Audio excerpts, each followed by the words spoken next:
Det er nu 10 år siden MedEasy startede, og i den forbindelse vil vi gerne dele lidt af vores historie og fortælle dig om vores tanker for vejen videre til Malawi og andre udviklingslande. Jeg hedder Josefine Dissing Bakke, og jeg er fagansvarlig læge i MedEasy Danmark. Igennem de seneste 10 år har vi i MedEasy skabt noget helt unikt. Vi mener, med al respekt, at vi har skabt verdens bedste produkt. Vi er stolte af, at vi allerede har bidraget til uddannelse af 170.000 sundhedsfaglige i Skandinavien. Vores rejse er kun lige begyndt, og den mest spændende del ligger foran os. MedEasy-historien startede i 2014, hvor 2 af vores grundlæggere underviste sygeplejerskestuderende ved en af de største skoler i Oslo. Undervisningen var præget af hastværk på grund af en stram tidsplan.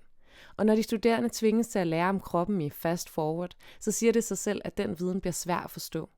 Når indlæring sker i store auditorier med hundredvis af studerende, så er der også lidt plads til spørgsmål og individtilpasset læring. Den undervisningsform gjorde det meget udfordrende at bygge bro mellem teori og praksis, og koble den teoretiske viden til praksisanvendelse i klinikken og vice versa. MedEasy startede på en måde som en modreaktion på en meget eksamensorienteret og teoritung læringsproces. En anden vigtig hændelse, som har formet selskabet, er, at 2 af vores fagansvarlige læger forskede i en blodbank i Malawi i slutningen af deres studier. De beskrev fantastiske klinikere, som opnåede enormt meget med svært begrænsede ressourcer. Det var det, som var overraskende. Det var, at de sundhedsfaglige i Malawi kæmpede med mange af de samme ting, som de sygeplejerske studerende i Norge. Bare i lidt omvendt rækkefølge. I Norge var de studerende gode til teori om blodtransfusioner, men de havde ikke nok tid til praktisk træning. I Malawi satte de sundhedsfaglige i gang i livreddende blodtransfusioner, men ofte uden forankring af tryg teoretisk viden i ryggen. En bedre bro mellem praksis og teori havde altså hjulpet meget begge steder. De her erfaringer kan måske virke banale, men de var altså helt afgørende for MedEasys fødsel i 2014. At bygge bro mellem teori og praksis fik en dybere og større betydning og blev et helt konkret mål for os. Men vi er ikke alene om at se et tydeligt behov for at koble teori og praksis bedre sammen. Tidsskriftet Lancet har for kun få år siden beskrevet den gensidige afhængighed mellem uddannelsessystemet og sundhedsvæsenet.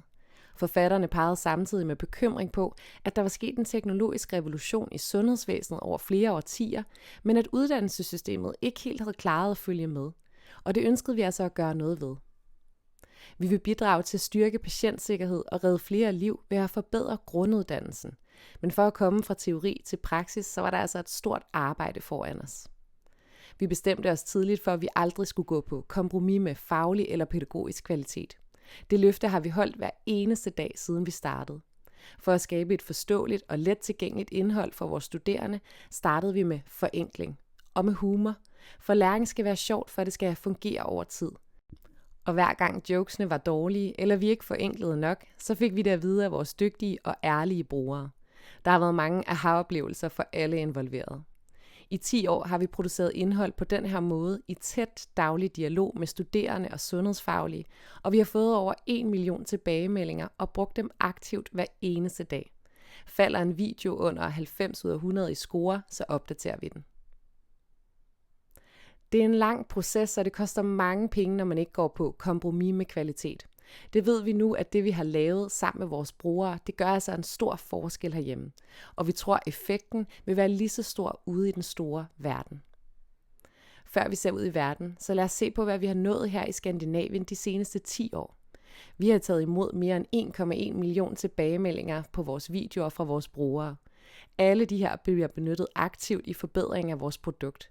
Og mere end 90% af norske sygeplejerske studerende bruger altså MedEasy i sin uddannelse. Både sygeplejersker, plejepersonale, ambulancepersonale og en række andre studerende og arbejdsgrupper har set vores videoer mere end 10 millioner gange. Vi har uddannet over 170.000 sundhedsfaglige i Danmark, Sverige og Norge.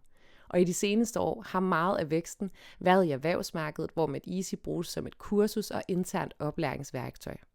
Og sidst men ikke mindst, baseret på over 1,1 million tilbagemeldinger fra vores brugere, er gennemsnitsscoren på vores videoer altså på svimlende 96 ud af 100.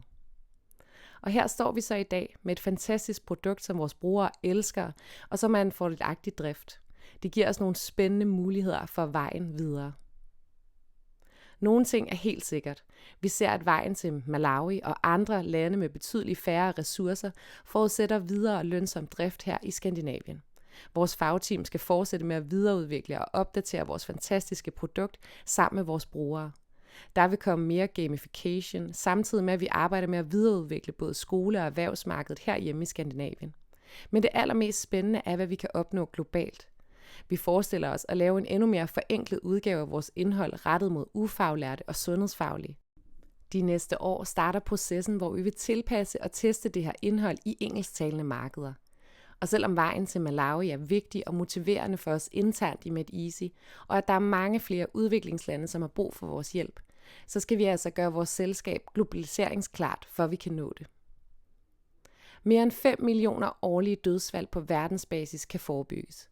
Uddannelse står selvfølgelig helt i kernen af det her. Selvom vi oplever, at behovet for flere sundhedsfaglige og større viden herhjemme i Danmark er kritisk, så er det næppe i Skandinavien, at vi kan gøre den store forskel. I Norge er der mere end 80 sundhedsfaglige per 1000 indbyggere, og i afrikanske lande med lav eller middel indtægt, der er det samme tal altså lige overkanten af 1,5 sundhedsfaglige per 1000 indbyggere. I Skandinavien har vi leveret uddannelse af høj kvalitet til mere end 170.000 studerende og sundhedsfaglige de seneste 10 år. Et konservativt mål må være at femdoble det her de næste 10 år i udviklingslande, med allerstørst vækst i Afrika i sidste halvdel af perioden. Hvis vi lykkes med det, kan vi bidrage til at fordoble antallet af sundhedspersonale per indbygger. Vi mener, det er helt realistisk, at vi kan komme tæt på 1 million sundhedsfaglige i Afrika, der får sin uddannelse helt eller delvist af MedEasy. Lykkes vi med det, så siger det sig selv, at tallet kan mangedobles videre i den næste horisont. MedEasy kan blive en lille, men en vigtig del af et større billede. Et meget forsigtigt anslag for, hvor stor forskel det kan udgøre, er, at vi kan bidrage til at redde 100.000 liv bare i Afrika hvert år. Både behovet og effekten vil være mindst lige så stort på alle kontinenter. Vi ser virkelig frem til de næste 10 års periode i MedEasy, hvor vi ønsker at udrette endnu mere, end vi har gjort de første 10 år. Men den eneste måde at komme i mål på, er at fortsætte med at udvikle produktet sammen med vores fantastiske brugere og have et syleskarpt fokus på at fremme viden i alle led af behandlingskæden over hele verden. Vi inviterer alle, som har lyst til at være med på vores rejse, til at tage kontakt. Sammen kan vi bidrage til at fremme viden i alle led af behandlingskæden, styrke patientsikkerhed og bidrage til at redde flere liv.